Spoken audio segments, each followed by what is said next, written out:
সামুদ জাতির শিক্ষা অহংকারের শেষ পরিণতি।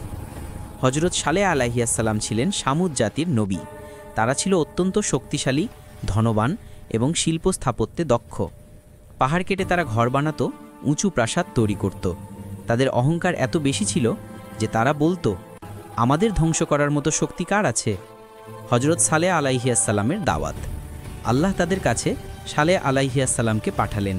তিনি বললেন, হে কওম, আল্লাহের ইবাদত করো, তিনিই তোমাদের সৃষ্টি করেছেন, তার পথ ছেড়ে অন্য পথ ধরো না। কিন্তু সামুদ জাতি অহংকারে বলল, তুমি প্রমাণ দেখাও, অলৌকিক মুজিজা দেখালে আমরা বিশ্বাস করব। আল্লাহর মুজিজা উটনি। তারা দাবি করল পাহাড় থেকে জীবন্ত একটা উট বের হোক। আল্লাহ তাদের চাওয়া অনুযায়ী পাহাড় ফাটিয়ে এক বিশাল উটনি বের করলেন।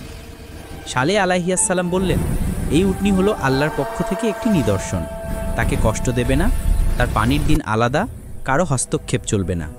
কিন্তু তারা অবাধ্য হলো। উটনি তাদের কাছে পরীক্ষা ছিল, কিন্তু অহংকার তাদের অন্ধ করে দিল। কিছু দুর্বৃত্ত মিলে উটনিকে হত্যা করল।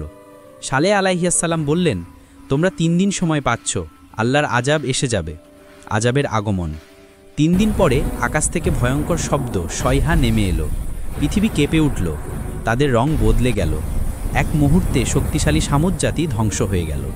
শিক্ষা: শক্তি, সম্পদ, প্রাসাদ সব কিছুই মূল্যহীন যদি ঈমান না থাকে। আল্লাহর নিদর্শনকে উপহাস করলে তার ফল ভয়াবহ। অহংকার জাতিকে ধ্বংস করে, নম্রতা রক্ষা করে।